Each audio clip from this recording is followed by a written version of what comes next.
தள்ளுபடி, அத்தனை பேரும் அல்லம்படி. 6 முதல் 60% வரை ஆடி தள்ளுபடியுடன் சூப்பர் சரவணா ஸ்டோர்ஸ், சென்னை, மதுரை, கோவை.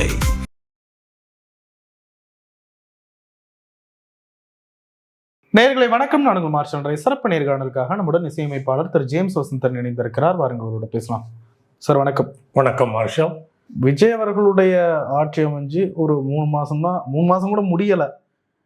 அதற்குள்ள ஜேம்ஸ் வசந்தன் அவர்களுடைய சமீபத்த பேட்டிகள் அல்லது பேச்சுக்கள்லாம் பார்க்க முடியுது. அவ்வளோ ஆவேசம். எதுக்கு இவ்வளோ ஆவேசம், இவ்வளோ ஹைப்பு? 3 மாசம் கூட முடியலையே. சிலர் நமக்கு புரியும்ல, ஆறான்னு ஒன்று சொல்லுவோம். அதை சிலர் ஒத்துக்குவாங்க, சிலர் ஒத்துக்கிறல. உடல் அதிர்வுகள் சிலர் பார்த்த உடனே பிடிக்கும்ல.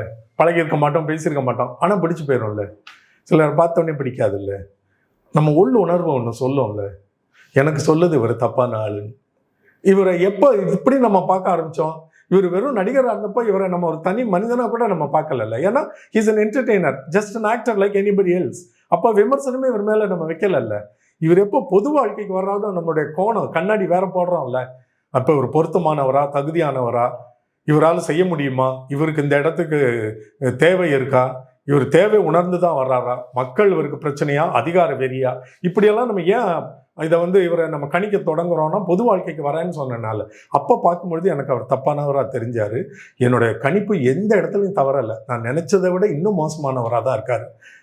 இது எப்போ மக்களுக்கு விளங்குமோ, சிலருக்கு கடைசி வரைக்கும் கூட விளங்காமல் போயிடும். ஆனால் எனக்கு தெரியறதுனால தான் நான் இவ்வளோ வாதங்கப்படுறேன்.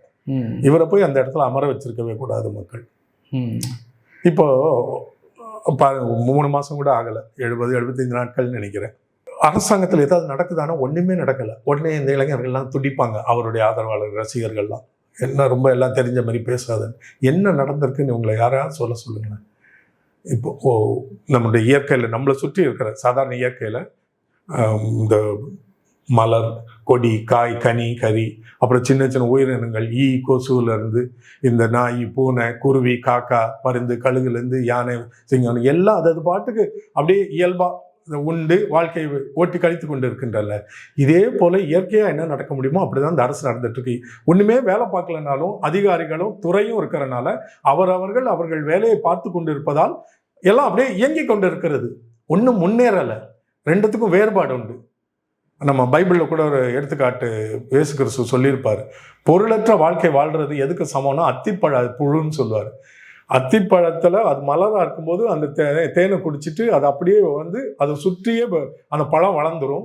அந்த பழத்துக்குள்ளே அத்திப்பழத்தை உடச்சி பார்த்தீங்கன்னா 100கணக்கில் புழுக்கள் இருக்கும். அதோட வாழ்க்கை அங்கேயே தொடங்கி அங்கேயே முடிஞ்சு போயிடுது. அதனால யாருக்கு என்ன பயன்? அப்படி பயனற்ற பொருளற்ற வாழ்க்கை வாழ்வது அத்திப்பழ புழுவை போலன்னு சொல்கிறாங்கல்ல. இப்போ இயங்கி கொண்டிருக்கிற இந்த அரசு அத்திப்பழ புழு இயங்கி கொண்டிருக்கிறது. இட் எக்ஸிஸ்ட், உயிரோடு இருக்கிறது, ஜீவித்து இருக்கிறது, ஆனால் செயல்படலை. என்ன உங்களுக்கு செயல்படணும்னு கேட்டால் நீங்கள் முந்தைய அரசோட ஒப்பிட்டு பாருங்க. ஒவ்வொரு துறையிலையும் அவங்க பதவிக்கு இதே 75 நாட்கள் எடுத்துக்கோங்க. எந்த துறையில் என்னென்ன நடந்தது, இந்த துறையில் இந்த அரசுல இது வரைக்கும் 75 நாட்கள்ல என்னென்ன நடந்திருக்கு, அப்போ என்னென்ன நடக்கலைன்றது உங்களுக்கு விளங்க வரும். நீ தான் சொல்லலைன்னா நீங்க போய் தெரிஞ்சுக்கோங்க. நீங்க தானே ஆதரவு கொடுக்குறீங்க. ஒண்ணுமே நடக்கலைன்றது ஏதோ இருக்கும்போது என்னென்ன நடக்கலைன்னு நான் ஏன் சொல்லணும்? இல்லை இதெல்லாம் நடந்திருக்கு நீங்க தான் எனக்கு சொல்லணும். நடக்கலை மார்ஷல். இது மிகைப்படுத்தல் இல்லை. இது ஜேம்ஸ் வாட்சன் கண்டுபிடித்த அரிய கண்டுபிடிப்பெல்லாம் இல்லை. என்னை விட மிகப்பெரிய அரசியல் வல்லுநர்கள், ஆர்வலர்கள், விமர்சகர்கள் இங்கே இருக்கிறாங்க, சமூக பொறுப்பாளர்கள். அவங்ககிட்ட கேட்டு பாருங்க. இது உயிரோடு இருக்கிறது. It just exist. ஒன்றும் முன்னேறலை. முன்னேற்றத்தை நோக்கி எதுவும் பெரிய விஷன் இல்லையா? விஷன் யாருக்கு இருக்குங்க? தொலைநோக்கு. மக்களை நேசிக்கிறது, அந்த மண்ணை நேசிக்கிறது, இனத்தை நேசிக்கிறது, அந்த ஒரு தஷேகுவாரா மாதிரி இருக்கணும்ல. அவனுக்கு தானே தொலைநோக்கு இருக்கும். அப்போ தொலைநோக்கு இருக்கவனுக்கு தன்னால் இவனுக்கு என்ன பண்ண முடியுன்ற எண்ணம் வந்துக்கிட்டே இருக்கும். இந்த துறையில் இது பண்ணலாம், அது பண்ணலான்னு. காலை உணவு திட்டத்தை பற்றி நேற்று மாலையில் ஒருத்தர் ரொம்ப பிரபலமான சினிமா துறையை சேர்ந்தவர் என்னோட வாட்ஸ்அப்பில் விவாதத்தில் வந்துட்டுருக்கார். அவர் சமூக வலைதளத்தில் ஃபேஸ்புக்கில் போட்ட ஒரு போஸ்ட்டை அவரை ரொம்ப மோசமாக கடுமையாக திட்டி, இவனுக்கெல்லாம் இருக்கிற இவ்வளோ படித்தவனுக்கே இவ்வளோ அறிவு இல்லாமல் பேசிகிட்டு இருக்கிறான் அப்படின்னு சொல்லி அதை அவருக்கு நான் ஷேர் பண்ணிவிட்டு போட்டோன்னே அவர் கோவம். அவரை திட்டினதில் எனக்கு சந்தோஷம் நினச்சிக்கிட்டேன்னா அவர் ஜோசப் விஜய் சப்போர்ட்டர், ஸ்டாலின் எதிர்ப்பாளர். எதுக்காகன்னா இந்த காலை உணவு திட்டத்தை காமராஜர் காலை உணவு திட்டம்னு விஜய் மாற்றிருக்கிறதா நான் மனமாற பாராட்டுகிறேன். என்ன ஒரு அருமையான ஒரு எண்ணம் ஜோசப் விஜய்க்குன்னு அவர் பதிவு போட்டிருக்காரு. அதை ஒருத்தன் திட்டியிருக்கான். அப்போ இவர் வந்து என்ன ஜேம்ஸ், காமராஜர் எவ்வளோ நல்லவர் உனக்கு தெரியுமா இல்லையா, ஒத்துக்கிறீல்ல, ஒன் ஆஃப் த கடைசி நேர்மையான அரசியல்வாதி அவர் தானே. நான் அப்போ கடைசின்னு கூட சொல்ல மாட்டேன், இன்னைக்கு வரைக்கும் கம்யூனிஸ்ட்ல சிலர்லாம் இருக்காங்க. ஆனால் அவர் ரொம்ப நேர்மையான நல்ல ஒரு டெடிகேட்டட் அர்ப்பணிப்பு உள்ள ஒரு அரசியல்வாதி தான் காமராஜர். அப்போ அவர் பெயரை வச்சா நீ ஏன் கோச்சிக்கிறார்? நான் சொன்னேன், அவர் பெயரை வச்சதுக்கு யாராவது கோச்சிக்குவாங்களா? முதல்வர் காலை உணவு திட்டம்னு இருக்கு, ஸ்டாலின் காலை உணவு திட்டம்னு இருந்தால் நீ மாத்துறதுக்கு உனக்கு உரிமை இருக்கு, அதுல ஒரு லாஜிக் இருக்கு, தர்க்கம் இருக்கு. ஆட்சி முடிந்து போய்விட்டது, அவர் பேர்ல எதுக்கு காலை உணவு போடணும்? அப்ப ஸ்டாலின்றதை எடுத்துட்டு முதல்வர் உணவு திட்டம்னு ஜோசப் விஜய் மாத்திருந்தா அதுல யாரும் குற்றம் கண்டுபிடிக்க வேண்டிய அவசியம் இல்லை. அது இன்னும் பொருத்தம்னு கூட நான் கூட சொல்லுவேன். முதல்வர்ன்றது ஒரு ஜெனரிக் வேர்டு, அந்த இடத்துக்கு யார் இருந்தாலும் முதல்வர் தானே. அந்த சமயம் ஒரு முதல்வராக இருந்தவரை வச்சுட்டு போறாரு, அதனால முதல்வர் காலை உணவு திட்டம்னு இருந்தது. அது இன்னைக்கு வந்து ஜோசப் விஜய் தானே குறிக்கும் முதல்வர் காலை உணவு திட்டம்னா. அந்த நினைவு வந்துடக்கூடாதுன்னு காமராஜர் மாத்திருக்காருன்றது நமக்கு புரியுது, அவருடைய மோட்டிவ் நமக்கு புரியுது. பெருந்தன்மை எடுத்துக்கலாம்ல, இல்ல முதல்வர் இல்ல, எனக்கு அது விளக்கம், இதுல எது பெருந்தன்மை? இல்ல முதல்வர்னா அது இப்போது இருக்க முதல்வரை கூட ஒருவேளை ஐடென்டிஃபை பண்ணலாம். அதாவது காமராஜர் அவர்களுக்கு ஒரு அங்கீகாரம் கொடுக்கணும். ஒரு காலத்துல அவர் தான் மதிய உணவு திட்டத்தை கொண்டு வந்தாரு. இல்ல உண்மைதான், நீ ஏன் சரியா சொல்லிட்ட. அப்ப காமராஜர் பேரை வச்சு உணவு திட்டம் கொடுக்கணும்னா எதுக்கு கொடுக்கணும்? மதிய உணவு திட்டத்துக்கு தானே கொடுக்கணும். அதை தான் அவர் கொண்டு வந்தார். காலை உணவு திட்டம் இது வரைக்கும் இந்தியாவிலேயே எவனும் சிந்திக்காதது இல்லை. அதை தான் நான் போட்டேன் என் ஃப்ரெண்டுக்கிட்ட வாட்ஸ்அப்லேயே. காமராஜர்லாம் நல்லவர், அதில் நமக்கு ஒன்றும் கருத்து இல்லை. இந்த காலை உணவு திட்டம் கொண்டு வந்த ஸ்டாலின் தானே. அப்போ அவர் கூட அவர் பேரை வச்சுக்கலையே முதல்வர், எவ்வளோ பெரிய திட்டம் தெரியுமான்னு. ஐயா ஜேம்ஸ், என்ன ஸ்டாலின் பெரிய ஐன்ஸ்டீனா? ஏதோ அவர் பெரிய உலகத்துலேயே அவரும் கண்டுபிடிக்காததை பண்ண மாதிரின்னு நான் சொன்னேன். ஃப்ரெண்டு, உண்மையாலுமே இந்த விஷயத்துல ஐன்ஸ்டீன் தான். ஏன் இது வரைக்கும் யாருக்குமே தோணலை? இந்தியாவில் பல இடங்கள்ல பல மாநிலங்கள்ல மதிய உணவு திட்டம் வந்து இந்தியாவில் மட்டும் இல்லை, அமெரிக்காவில் எல்லா பள்ளிகள்லையும் இருக்கு. அங்கே வந்து காசு கொடுத்து சாப்பிட்றாங்கன்னு வைங்க. இலவச மதிய உணவு திட்டம் அரசு பள்ளிகளை கொடுக்கறது வேற. ஆனால் ஆப்பிரிக்காவில் நடக்குது. பல நாடுகளில் மதிய உணவு திட்டம் பள்ளிக்கூடத்தில் கொடுக்கறது ஒன்றும் புதுசு இல்லை. அதை நம்ம இலவசமாக பண்ணோம். எம்ஜிஆர் வந்து சத்துணவு திட்டம்னு மாற்றினாரு, அதெல்லாம் சரி. ஆனால் ஒருத்தனுக்கும் காலையில் பள்ளிக்கூடம் பிள்ளைங்க வர்றது நிறைய பேர் உணவு இல்லாதனால பலவீனமாகி அந்த வறுமை கோட்டில் இருக்கிற ரொம்ப கடினமாக இருக்க வாழ்க்கை வாழ்கிற குடும்பத்தில் இருக்க பிள்ளைகளுக்கு வர முடியாமல் போனதுக்கு இதுவும் ஒரு காரணமாக இருந்ததுன்னு அவர் விளங்கிக்கிட்டப்போ உடனே அதை அறிமுகப்படுத்தினார். அப்போயே அது ஆண்டுக்கு 9,800 கோடி ஏதோ பெரிய திட்டமாக வந்ததுன்னு பரவாயில்லன்னு பண்ணாங்க. அவ்வளோ அதனோட பயனை கூட உணராமல் அவர் படித்தவர் ஜோசப் விஜய் வந்து காமராஜர் பேரை வச்சுட்டாருன்னு பாராட்டுறாரு. இதோட அடிப்படை ஆழத்தை கூட நீ விளங்கிக்கலையப்பா அப்படின்னு அவர்கிட்ட பேசும்பொழுது, என்ன நீ ஏதோ அவர் ரொம்ப அரிய கண்டுபிடிச்ச மாதிரி சொல்றியே அப்படின்னா. நான் சொன்னேன், இது WHO, வேர்ல்டு ஹெல்த் ஆர்கனைசேஷன், யூனிசெஃப்லாம் கூட இதை பாராட்டி இருக்கிறாங்க. காலை உணவு திட்டங்கிறது இட்ஸ் நாட் ஜஸ்ட் உணவு, இது எஜுகேஷன்லேயும் அப்படியே நேரடியாக பிரதிபலிக்க போகிறது. பள்ளிக்கூடத்தில் ட்ராப் அவுட்ஸ் இப்போ வந்ததுக்கு அதுவும் ஒரு காரணமாக இருந்தது, பள்ளிக்கூடத்துக்கு போகாமல் இருந்தது. இப்படின்லாம் அதை தெரியாமல் அவ்வளோ பேர் பேசுகிறாங்க. இதனுடைய அருமையை விளங்கிக்காமல் பலர் இப்படி சொல்கிறாங்க. இப்போ இந்த காலை உணவு திட்டத்தினுடைய பெயரை காமராஜர் என்று மாற்ற வேண்டிய அவசியம் இல்லை. அந்த கவனம் பழைய முதல்வருக்கு ஸ்டாலினுக்கு போயிடக்கூடாதுன்னு இவ்வளவு மீன் மைண்டடாக, இதுக்கு தமிழில் மீன் மைண்டடுக்கு வந்து ஈனத்தனம்னு சொல்லுவோம். ரொம்ப ரொம்ப குறைவான ஒரு தரத்தில் யோசிக்கிறதுக்கு அது பேர். அப்படி பண்ண வேண்டிய அவசியம் இருக்கா? நீங்கள் இப்போ கொண்டு வர திட்டங்கள் எவ்வளவோ இருக்கும் பொழுது ஒவ்வொன்றுக்கும் பேரை மாற்றிட்டு இருக்கிறதா அவங்க வேலை? இதுக்கு நீங்களாக வரணும். பேரை மாற்றுறதுக்கு நீ நானும் போதாதா? இங்கே உட்காந்து நம்ம சோஷியல் மீடியாவில் கேட்டால் 10,000 பேர் சொல்லுவோமே. திட்டங்களுக்கு பேர் மாத்துறதா அவங்க வேலை. அப்போ ஏன் அம்மா மாற்றலை? ஸ்டாலின் அவர்களே மாற்றல. சில விஷயங்கள் அப்படியே விட்டுறது, அது ஒன்று அது சிதைக்க வேணாம்ல. அது ஒரு நல்ல திட்டம் தானே அந்த அம்மா கொண்டு வந்தது. எளிமையாக அவ்வளோ மலிவு விலையில உணவை கொடுத்துட்டு போகும்பொழுது அதை பலர் வசதியானவங்க கூட வாங்கி சாப்பிட்றதெல்லாம் நம்ம பார்த்துருக்கோம். அது பரவாயில்ல. அதான் இந்த நீதிமன்றத்தில் இருக்க அடிப்படை தாத்பரியம், அந்த கோட்பாடு சொல்லுவாங்களே, ஒரு குற்றவாளி தப்பிச்சிடலாம், ஆனால் ஒரு நிரபராதி தண்டிக்கப்பட்டு விடக்கூடாதுன்னு. வசதி உள்ளவன் ஒரு மணி எங்கே வேணாலும் வாங்கி சாப்பிடக்கூடியவன் 100 பேர் அதில் சாப்பிட்டாலும் பிரச்சனை இல்லை. பட் ஒரு 2 ரூபாய்க்கு வாங்கி சாப்பிட தான் முடியும்னு நினைக்கிற 2 பேர் சாப்பிட்டாலும் அவனுக்காக அந்த அம்மா உணவகம் செயல்பட்டு தானே ஆகணும். அதை ஒன்று அப்படியே விட்டுட்டாங்கல்ல எல்லாரும். இவரும் ஏன் அதை நான் விட்டாரு? ஏன் அதுக்கு அப்பான்னு மாற்ற வேண்டியதானே சொல்றேன். எது யாருக்கு பேர் போயிடக்கூடாது. முத நாளே ஒரு சில விஷயங்கள், இந்த திட்டத்துக்கு பேர் மாத்துறதுன்றது ஒண்ணு, கவர்மெண்ட் சம்பந்தமா சில விஷயங்கள் சொன்னீங்கல்ல, ஒரு முன்னேற்றமும் இல்லைன்னு. முத நாளே அவர் சொன்னது எல்லாத்தையும் வலிச்சு எடுத்துட்டு போயிட்டாங்க, அதெல்லாம் தூசி தட்டி பார்த்து சரி பண்ணி அதுக்கப்புறம் தான் இது பண்ண முடியும், கொஞ்சம் டைம் கொடுங்க முத நாளே சொல்லிட்டார். 3 மாசத்துக்குள்ள நம்ம வளர்ச்சின்னு எதிர்பார்க்கறது ரொம்ப அதிகப்படியா தெரியல. அப்படியா? அப்ப இந்த தாய்மாமா மோதிரம் எப்படி போடுறீங்க? வலிச்சு எடுத்துட்டு போன இடத்துல எத்தனை கோடி எப்படி கொண்டு வரீங்க? இதனால மக்களுக்கு என்ன நன்மை? அதனால ஏதாவது முன்னேற்றம் வருமா? வறுமை வரும்போது மோதிரத்தை கொண்டு போய் அடகு வச்சுட்டு வித்துட்டு போறாங்க, அவ்வளவுதானே. இது உங்களுக்கு பெயர் கொடுக்கிற தாய்மாமன்றது இவருக்கு வர்றது. ஏன்னா தன்னை தாய்மாமன்னு சொல்லிட்டு இருக்கிறவர். அப்படி தனக்கு பேர் வரணும்னு சுயநலமா பண்ற ஒரு தேவையற்ற திட்டத்தை வலிச்சு கொடுத்து போட்டு போன இடத்துல எப்படி கொடுக்க முடியுது? எப்படி அதை அனௌன்ஸ் பண்ண முடியுது? அதுக்கு அவ்வளவு பெரிய திட்டங்களை வடிவமைக்க சொல்லி அரசு அதிகாரிகளுக்கு, ஐஏஎஸ் அதிகாரிகள், அதுவும் ஏழை எளிய மக்களுக்கு உதவி செய்யறதுக்காக அரசு உரிமை தொகையா மாத உதவி பணமா மகளிருக்கு கொடுக்க வேண்டியதானே. அதை வச்சு குடும்பம் நடத்துறவங்க எத்தனை பேர் உங்களுக்கு தெரியும்ல. போன ஆட்சியில் வெறும் 1000 ரூபாய் கொடுத்தப்போ அதை சேமிச்சு வச்சு அம்மாவுக்கும் காசு கொடுத்து தன்னோட படிப்பையும் பார்த்துட்டு இருக்கேன் அரசு பள்ளி பிள்ளைகளை பார்த்தோம். அப்ப அது அவ்வளவு அன்றாட வாழ்க்கையில மாதந்தோறும் கொடுக்க ஒரு நடைமுறை வாழ்க்கைக்கும் கல்விக்கும் பயனளிக்கும் பொழுது அதை கொடுக்காம தாய்மாமன் மோதிரம் கொடுக்க காரணம் தன்னுடைய விளம்பரம் தானே. தன்னுடைய சுய உருவத்தை கட்டி காக்கிறதுக்கு தானே இதை கொடுக்குறீங்க, சீர்மறி மோதிரத்தை தூக்கி. இது என்ன? இதெல்லாம் அறிவா? இது இந்த இனம் முன்னேறுவதற்கான தொலைநோக்கு பார்வையா? இது நம்ம என்ன எதையாவது இது எது பண்ணாலும் தப்புன்னு விமர்சிக்கணும்னு இதெல்லாம் சொல்றோம். கொஞ்சம் அறிவுள்ள எல்லாரும் நான் சொல்றதை சிந்திப்பாங்க. அந்த போதை கூட்டத்தை விட்டுருங்க, 20 விழுக்காடு, அவங்கள பத்தி நான் கவலையே படுறதில்லை. ஏன்னா அவங்களால தான் இன்னைக்கு தமிழ்நாடு சீரழிவை நோக்கி கொஞ்சம் கொஞ்சமா போய் கொண்டு இருக்கிறது. நான் இப்போ அவங்களால நம்ம எல்லாம் கஷ்டப்பட வேண்டியதா இருக்கு. மீதி 80 விழுக்காடு அவங்கள குறித்து தானே கவலை. மாணவர்கள்லாம் இந்த 80க்குள்ள தானே வராங்க. எதிர்காலம் அவங்கள நம்பி தானே இருக்கு. அப்ப இவங்களால சேதம் இவங்களுக்கு தானே. அப்ப அதை குறித்து தான் நான் கவலைப்பட்டு இருக்கிறேன். இவர்களுடைய சமூக வலைதளங்கள்ல என்ன வார்த்தையெல்லாம் சொல்லி திட்டுவான்னு தெரியும். அவனுக்கும் பொருள் இல்லை, அந்த வார்த்தைக்கும் பொருள் இல்லை. அதெல்லாம் என்னுடைய கவலை இல்லை. அதுக்காக நான் அமைதியா இருக்க முடியாது. இப்போ நீங்க சொன்னீங்களே கஜானா சுரண்டிட்டு போயிட்டாங்க, எதுவும் இல்லை, எங்களுக்கு கால அவகாசம் கொடுக்கணும் பொழுது, கஜானால காசு இல்லாத பொழுது, கால அவகாசம் தேவைப்பட்ட பொழுது தாய்மாமன் தங்க மோதிரத்துக்கு அவசியம் என்ன, அதனுடைய நோக்கம் என்ன, அதனுடைய இலக்கு என்ன, அதனால இந்த இனம் முன்னேறி விடும்னு எனக்கு ஒரே ஒரு லாஜிக்கல் ரீசன் கொடுங்களேன். எனக்கு படிச்ச எல்லாருக்கும் when I say me, James ஹஸ்தனுக்கு இல்லை, என்னை போல சிந்திக்கிற அறிவோடு விளக்கம் சொன்னா ஏற்றுக்கொள்ளக்கூடிய மனப்பான்மை உள்ள எங்களுக்கு விளக்கம் சொல்லுங்க. இந்த தங்க மோதிரத்தால் இந்த தமிழ் இனம் அடுத்த 3 ஆண்டுகளில் 5 ஆண்டுகளில் முன்னேறிவிடும்.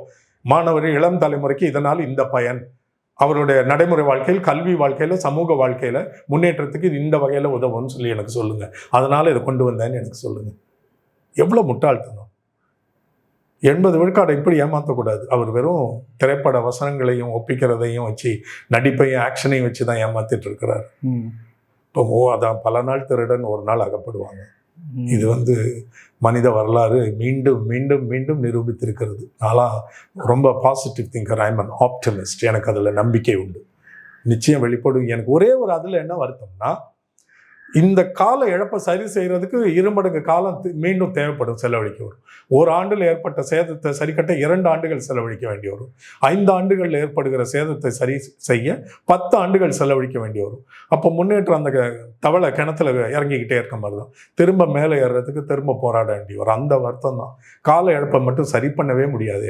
இப்போ நீ நானும் பேசிட்டு இருக்கிற இந்த சில நிமிடங்களை நீ எவ்வளவு குட்டிக்காரணம் போட்டாலும் கெஞ்சினாலும் கதனாலும் மீண்டும் உன் வாழ்க்கையில் கொண்டு வர முடியாது. இல்லை, இது இதோட கடந்து போயிருது. இல்லை, அப்படிதான் இந்த ஆட்சியினுடைய காலமும் இருக்கும். நிறைய துடிப்பு மிக்க இளைஞர்கள்லாம் நிறைய பதவிகளுக்கு வந்திருக்காங்க. நீங்க சொன்னீங்க ஏற்கனவே இருந்ததுல எந்த மாற்றமும் இல்லை, அப்படியே இயல்பா இயங்கிக்கிட்டு இருக்கு அப்படின்னு சொல்லி. மக்களுக்கு எந்த சிரமமும் வரல. அதை வச்சு புதுசா நிறைய பேர் வந்திருக்காங்க, எல்லாருமே நியூ. மக்களுக்கு எந்த சிரமமும் வரல. அதை நினைச்சு கொஞ்சம் சந்தோஷப்பட முடியாது? ஆமா, இப்ப அந்த அத்திப்பழத்துல இந்த புழுவுக்கு என்ன சிரமம் இருந்தது?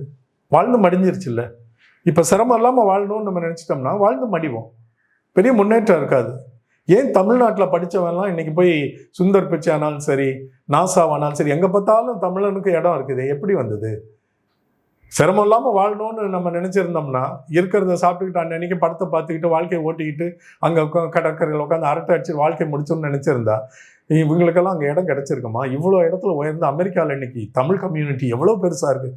எத்தனை லட்சம் மக்கள் உலகம் முழுக்க போய் பரவி பல உயர்ந்த பதவிகளில் வாழ்ந்து வாழ்க்கை நிலைவே மாற்றிட்டு இருக்கிறோம். இங்கே ரொம்ப சிரமமாக கடுமையான வாழ்க்கை வாழ்ந்துட்டு இருந்தவங்கலாம் இன்னைக்கு பல நாடுகளுக்கு வெளியில போய் வேலை பார்த்து ஊர்ல அப்பா அம்மாவுக்கு சொந்த வீடு கட்டி கொடுத்து அவங்களுக்கு நல்ல உயர் நிலையை கொடுத்து தங்களுடைய கனவு லட்சியமாகவே நிறைய பிள்ளைகள் நம்ம சின்ன சிற்றூர்களில் வாழ்றவங்க என்ன வச்சுக்கிறாங்க, அம்மாவுக்கு ஒரு சொந்த வீடு கட்டி கொடுக்கணும் அம்மா அப்பாவுக்கு. இதை தான் பல யாரை கேட்டாலும் இதை சொல்றாங்க. 90 விழுக்காடு அவங்களுக்கெல்லாம் எப்படி பண்ணி கொடுக்க முடிஞ்சுது? நம்ம ஏதோ வாழ்க்கை சிரமம்லாம் போயிட்டு இருக்குன்னு அன்னைக்கே 50 ஆண்டுகளாக வாழ்ந்திருந்தோம்னா இந்த நிலை வந்திருக்குமா? திரும்ப இதே மச்சி வீட்லையும் ஓட்டு வீட்லையும் தான் அந்த பிள்ளைகள் அதே மாதிரி எளிமையாக வாழ்ந்து அப்படியே முடிஞ்சிருப்போம். இல்லை, வாழ்க்கை மனுஷ வாழ்க்கைன்றது ஒரு படியிலேருந்து அடுத்த கட்டத்துக்கு முன்னேறது தானே மனுஷனோட வாழ்க்கை. போராடுகிற வரை மனிதன். இதுதான் தத்துவம். விஜய் நம்பிக்கையே இல்லையா உங்களுக்கு விஜயால இதை செய்ய முடியும், விஜய் அவர்களால? அவர் ஒண்ணு வாய் திறந்து பேசணும் இல்லையா, ஒண்ணு பேச்சு இல்ல செயல், ரெண்டுமே இல்லையா. நான் எதை வச்சு நானா கற்பனை பண்ணிக்க முடியுமா? அவன் நடிகர்கள், அவனுடைய ரசிகர்கள் மாதிரி, அவருடைய ரசிகர்கள் எதை வச்சு நம்புறான்னா திரைப்படத்தில் பார்த்த கதாநாயகன் ஒரு அம்மா சொல்லுது அது மாதிரி வருவார்னு நினைச்சேன். இப்போ அவர் எனக்கு இங்கே வரணும்னு ஒரு அம்மா எங்கேயோ ஏதோ ஒரு ஊர்ல நின்றுட்டு நடு ரோட்ல. அப்போ அவங்களெல்லாம் பார்க்க பரிதாபமா இருக்கா இல்லையா? சினிமாவில் அப்படி வந்து நின்னார்ல. இவங்க சொல்லுதாங்க இந்த தெருவில் இப்போ வந்து நிற்கணும்னு. அவர் இன்னும் 234 தொகுதிக்கு வருவேன்னு சொன்னார், இன்னும் வரலையா? அவர் தொகுதிக்கே இப்போதானே போனார். அதுக்கே எவ்வளோ பெரிய செட்டப் அவருக்கு. எந்த காலத்தில் இவர் 234க்கு போகிறது? இவர் ஜெயிச்ச 107க்காவது போகணும்ல, 108க்காவது. அதெல்லாம் திட்டத்திலேயே இல்லையா? அந்த அம்மா அப்படிலாம் கதறிட்டு இருக்கா. அவங்கள மாதிரி கற்பனையில வாழ முடியாதுன்னு சொல்றதுக்காக வரேன். அவங்க அப்படி நம்புறாங்க அவர் செய்வாருன்னு. எதை வச்சு சொல்றாங்கன்னா சினிமா வச்சு. நான் சினிமாவை பார்த்து அதை சம வாழ்க்கையோட ஏமாத்திக்கிற அளவுக்கு நான் கல்வி அறிவு இல்லாதவனும் சிந்திக்கிற ஆற்றல் இல்லாதவனும் இல்லையே. நான் அப்படி கற்பனை பண்ணிக்க முடியாது இல்லை. அவருக்கு தெரியாதுன்னா தெரியாதுதான். இது அவருடைய இடமே இல்லையே, இது அவர் களமே இல்லையே.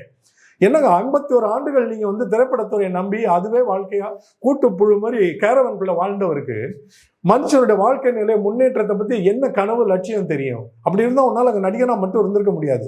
என்னைக்கோ திமிரிக்கிட்டு வெளியில வந்திருப்பேன். 6 மாசம் படம் 6 மாசம் மக்கள்னு வந்திருப்பேங்கிறேன். நான் ஒண்ணு பேச்சு இல்லைன்னா செயல் இருந்திருக்கணும். எதுவுமே இது வரைக்கும் இல்லாம திடீர்னு வந்துட்டு அந்த அவருடைய சினிமா உருவத்தை பிம்பத்தை வைத்து வாங்கின வாக்கை வச்சு அங்க வந்து அமர்ந்த உடனே அவர் திடீர்னு வல்லமை உள்ளவரை மாறிடுவார்னு நீங்க சொன்னீங்கன்னா நான் எப்படி ஏத்துக்கிறது? இந்த 75 நாட்கள்ல எனக்கு தெரிஞ்சிருக்கணுமே. சோஃபாவை அனுப்புனதே எம்எல்ஏக்களை விலை பேசி வாங்கினா அப்பட்டமான குற்றத்தை தவிர அவர் என்ன வெளிப்படையா செஞ்சாரு? திருமாவளவனே அப்படிலாம் சொல்றதுக்கு ரொம்ப வருத்தப்படுறாரு சார். ஒண்ணுமே இல்லை. அப்ப சோஃபா வந்தப்பே திருப்பி அனுப்பியிருக்கணும்ல. என் ஆஃபீஸில் இருக்கிற நாற்காலியில் அமர்றபடி எளிமையாக நீங்கள் வந்தீங்கன்னா வாங்க. இதில் வச்சு தான் நான் இந்த தமிழர்கள்ட்ட அடையாளத்தை வாங்கினேன். என் ஆஃபீஸ்லையும் சில இருக்கைகள் இருக்கின்றன, அங்கே வந்து அமரலான்னு சொல்லியிருக்கலாம்ல. அப்போ உங்கள் அலுவலகத்தில் நான் அமர்வதற்கு உங்களுக்கு தகுதி இல்லை, என்னுடைய இருக்கை வந்தால் தான் என்னால் அமர முடியும் தானே ஒன்று அனுப்புகிறாரு. அதுவே அவமானப்படுத்தப்பட்ட இடம் தானே. அதை ஏற்றுக்கிட்டவர் தானே அண்ணன் திருமாவளவன். எனக்கு அவர் மேலே மிகப்பெரிய அபிமானம், நம்பிக்கை, மதிப்பெல்லாம் இருந்தது. ரொம்ப குறைஞ்சிருச்சு.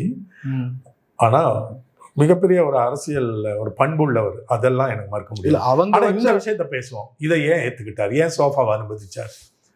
அப்போ என் ஆஃபீஸ் வந்து அன்டச்சபிலிட்டிக்கு எதிர்த்து தானே, தீண்டாமைக்கு எதிராக தானே விடுதலை சிறுத்தைகள் கட்சியே. அப்போ உங்கள் இருக்கையில் நான் உட்கார மாட்டேன், என்னோட சொந்த இருக்கை என்னுடைய அலுவலகத்திலிருந்து வரும், அதில் தான் நான் அமர்வேன்றதே தீண்டாமையினுடைய உச்சக்கட்ட அப்பட்டமான வெளிப்பாடு தானே. இல்லை, அவர்களுடைய ஒரு நம்பிக்கைக்கு இன்னும் விஜய் பாத்திரராக இருக்கிறாராம். பாஜகவோட குறைஞ்சபட்ச சமரசம் கூட இல்லை அப்படின்ற ஒரு விஷயம். இன்னமும் அதிமுக கரண்ட்ல இருக்க எம்எல்ஏக்களை பக்கத்தில் அணுக வைக்க முடியல.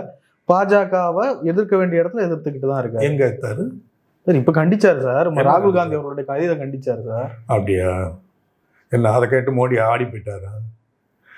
எல்லாரும் கண்டிச்சிருக்கிறாங்க. ஒரு எதிர்கட்சி தலைவரை அப்படி கைது செய்யக்கூடாதுன்றது. இன்னொரு பக்கம் ஒரு சிஎம் இணக்கமாவும் இருக்கணும்ல நிதிகளை பெறதுக்கு. அந்த ஒரு ஆங்கிள்லயும் நம்ம அவரை புரிஞ்சுக்கணும். இல்லையா? நம்மளும் தான் 5 வருஷம் திமுக ஆட்சி பண்றத பார்த்தோம்ல. அப்போ என்ன இணக்கமாக வர்றாங்க பிஜேபி கூட? அவங்க கல்விக்கு அடிப்படையாக இவங்களுக்கு உரிமையாக சட்டப்படி வந்து சேர்ந்திருக்க வேண்டிய கல்வித்துறைக்கான பணத்தை கூட தராமல் 4000 கோடியை ஒதுக்கி வச்சிருந்தப்போ கூட இந்த அரசாங்கம் சிறப்பாக தானே செயல்பட்டுச்சு. புதுமை பெண் திட்டத்தையும் தமிழ் புதல்வனையும் எல்லாத்தையும் வெற்றிகரமாக நடத்திக்கிட்டு இருந்தது. நான் முதல்வனையும் இணக்கமாக இருக்கிறதுக்காகலாம் நீங்கள் இணக்கமாக இருக்கிறவர். அதனால நீங்க வந்து ஒன்னும் எதிர்க்கிறது இல்லைன்றதான் நம்ம சொல்ல வரோம். ஒரு எதிர்கட்சி தலைவரா நாடாளுமன்றத்தில் இருந்த ராகுல் காந்தி திமுகவால் பெற்று வர முடியாத நிதிகளை எல்லாம் ஒரு பெற்று வர வாய்ப்பு இருக்குல்ல. இல்ல, வந்த பிறகுதான் நம்ம அதை பத்தி பேசணும். நம்ம சும்மா ஆறுடலாம் சொல்லக்கூடாது இல்லையா? அப்படி வாங்கினார் பாருங்கன்னு சொன்னா நம்ம பாராட்ட தான் போறோம். பரவாயில்ல, அவர் வந்து மிரட்டி பணியாமல் இருந்து வாங்கினார், இவர் வந்து கெஞ்சி வாங்கி கொஞ்சி வாங்கி வந்துட்டான்னு எதையோ சொல்லுவோம். ஆனா நமக்கு வேண்டியது மக்கள் நலன். அவர் என்ன வேணாலும் பண்ணிட்டு போகட்டும். இப்போ பாருங்க, அவர் பிஜேபியை எதிர்க்கணுன்றது நம்மளுடைய நோக்கம் இல்லை. பிஜேபி தமிழ்நாட்டுக்குள்ள என்னத்தையெல்லாம் திணிக்கக்கூடாதோ அதிகாரத்தை கொண்டுன்றதை மட்டும்தான் நம்ம எதிர்க்கிறோம். அவர் பிஜேபி எதிர்க்கணுங்கிறது நம்மளுடைய நோக்கமே கிடையாது. நம்மளுடைய உரிமைகள், மாநில உரிமைகள், மொழி உரிமைகள், இன உரிமைகள் பறிபோய் விடக்கூடாது. அதுக்கு தாண்டி நீங்கள் என்ன வேணாலும் பண்ணிக்கோங்க. தினந்தோறும் அவரோட கெஸ்ட் அவர் வீட்டில் போய் சாப்பிடுங்க, அவரோட ஃபாரின் கண்ட்ரீஸ்க்கெல்லாம் போங்க, அது எங்களோட பிரச்சனை இல்லை. எங்களோட உரிமைகளை எதையும் விட்டு கொடுத்துறாதீங்கன்றதான் கேட்குறோம். அவர் ஒன்றும் அறிக்கையெல்லாம் விட வேணாம், அவர் எதையும் பண்ண மாட்டாருன்னு நம்ம சொல்றோம். விஜய் ஒரு கோழைன்றது ஒத்துக்குவியா, எடுத்துக்குவியா நீ? சிஎம் சார், அதுக்கும் விஜய்க்கு என்ன சம்பந்தம்? ஒரு சிஎம் கோழையா இருக்க முடியாதா? இப்போ சிஜேபி காங்கிரஸ் ஜனதா பார்ட்டி, அவர் ஒத்த மனுஷன். சினிமாவில் நடிச்சார்ல அவர் அபிஜித் தீப்கே முன்னாடி ஜோசப் விஜய் வந்து தகுதி அடிப்படையில் நிற்க கூட முடியாது. இது ஏதோ நான் வெறுப்பு ஒப்பீடுல சொல்லலை. இவர் 30 ஆண்டுகளாக திரைப்படத்தில் கதாநாயகனாக நடித்து தன்னை உயர்த்தி ஒரு மாய பிம்பத்தின் வழியாக ரசிகர்களை சேர்த்து அந்த இடத்துல அடையாளத்தை பெற்று இந்த அந்தஸ்தில் அமர்ந்திருக்கவர். அபிஜித் தீப்கேன்றவன் யாரும் கூட தமிழ்நாட்டில் யாருக்குமே தெரியாது, ஒன்றுமே பின்னணி இல்லாதவன். அந்த ஒத்த மனுஷனுக்கு இன்னைக்கு இத்தனை கோடி இளைஞர்கள் இந்தியா முழுக்க கூடுறாங்களே, அவங்களுக்கு ஆதரவாக மூத்த தலைமுறை நாங்களாம் போய் நிற்கிறோமே, எதுக்காக? அப்போ அவன் கொள்கையும் அவனுடைய வீர தீரத்தையும் பாராட்டி தானே. ஒத்த ஆளா மோடியையும் அமித்ஷாவையும் அவங்க அதிகாரத்தின் உச்சத்தில் இருக்கும்போது எதுக்கிறது சாதாரண காரியமா? 4 ஆண்டுகளாக உள்ள போராட்டம் நடத்தின JNU பல்கலைக்கழகத்தை சேர்ந்தவங்களும் இவங்களும் உள்ள இருக்காங்களே, இன்னைக்கு வரைக்கும் குற்றப்பத்திரிகையும் தாக்கல் செய்யப்படலை, அவங்க மேலே வழக்குகளும் நடத்தப்படலை, ஒன்றும் இல்லை. ஆனால் இன்னும் சிறைக்குள்ளே இருக்காங்க. தன்னை எந்த நிமிஷத்துலையும் சிறைப்படுத்தப்படலான்னு நினைக்கிற பயம் இல்லாமல் நேரடியாக எதிர்த்து நின்று போராடி ஒத்த ஆளாக போராடுறாங்க. அது பேர் வீரம். அப்போ இத்தனை லட்சம் இளைஞர்கள் தன் பின்னாடி வந்து தடியடி வாங்கினப்போ நான் எதை வச்சு ஜோசப் விஜய் கோழை, இவனை வீரன்னு சொல்கிறேன்றதை சொல்ல வரேன். தடியடி நடத்தினப்போ அதை என்ன அறிக்கை விட்டாங்க வெளியில் சொல்லி பார்ப்போம். இது என்ன சொல்ல, நான் மன்னிப்பு கேட்டுக்கொள்கிறேன், எனக்காக இந்த கொள்கைக்காக நான் நின்ன பொழுது என் பின்னாடி பலமாக வந்து நின்று இந்த போராட்டத்தில் என்னால் நீங்களாம் இந்த தடியடியும் எதிர்ப்பையும் வாங்க வேண்டி வந்தது, இத்தனைக்கும் பொறுப்பை நான் ஏற்றுக்கொள்கிறேன்னு சொன்னால அது பேர் ஆண்மை, தலைமை, வீரம். 41 பேர் இறந்தப்போ பதறி அடிச்சு விமான நிலையத்தில் 4 பேர் பத்திரிகையாளர்கள் கூட ஆமா விபத்து நடந்துருச்சு, அதிர்ச்சியில் இருக்கிறேன், அதை கூட சொல்ல துணிவில்லாத ஒருவரை கோழை என்று சொல்லாமல் என்ன சொல்லுவீங்க? இன்னைக்கு தானே முதல்வர், அன்னைக்கு என்ன? உங்களுக்கெல்லாம் உங்களுக்காக வந்து செத்தவன் தானே, உங்களை வேடிக்கை பார்த்து வந்து செத்தவன் தானே. இவங்கெல்லாம் கொள்கைக்கு போய் அடி வாங்குறவங்க. இது வீர தீர கூட்டம், அது கோழை கூட்டம். இந்த நடிகனை பிம்பத்தை உருவத்தை பார்க்க வந்து செத்தவங்க, அவங்களுக்கு கூட நீங்க இறக்கத்தை காட்டலையே. அந்த தார்மீக பொறுப்பை கூட இன்னைக்கு வரைக்கும் ஏத்துக்கலையே. நீங்க சட்டப்படி போலீஸ் மேல சொல்றீங்க, திமுக அரசு மேலாம் 1000 சொல்றீங்க, அதை என்ன வேணாலும் சொல்லிக்கங்க. அப்பட்டமான பொய்ன்னு மக்களுக்கெல்லாம் தெரியுது. பல அவருடைய ரசிகர்களே தனிப்பட்ட விதத்துல என்கிட்ட பேசுறதெல்லாம் நான் பார்க்குறேன். இன்னைக்கு வரைக்கும் உங்களால ஒரு தலைமை பண்போட, ஒரு ஆண்மையோட, வீரத்தோட அந்த சாவுக்கு நானும் ஒரு காரணம் தான் சொல்லிட்டு போ. இவன் முழுக்க அவன் ஏற்றிருக்கிறான் அபிஜித். என்னாலதான் உங்களுக்கு இது நிகழ்ந்தது, நான் உங்களிடம் மன்னிப்பு கோருகிறேன்னு கேட்கறான்ல. அப்ப அவனுக்கு இன்னும் பலம் சேரும், இன்னும் எல்லாரும் பின்னாடி போய் நிற்போம். இது பேர் தான் தலைமை பண்பு, ஆண்மை, வீரம். அதனால் ஜோசப் விஜய் கோழை என்று நிரூபணம் ஆகிறதுன்னு நான் சொல்றேன். இது கண்டுபிடிப்பல்ல, அவர் நமக்கு சொல்லி இருக்கிறது, அவருடைய செயல்பாட்டின் மூலமா நமக்கு உணர்த்தி இருக்கிற விஷயம். தமிழ்நாடே தெரிந்து கொள்ளும்.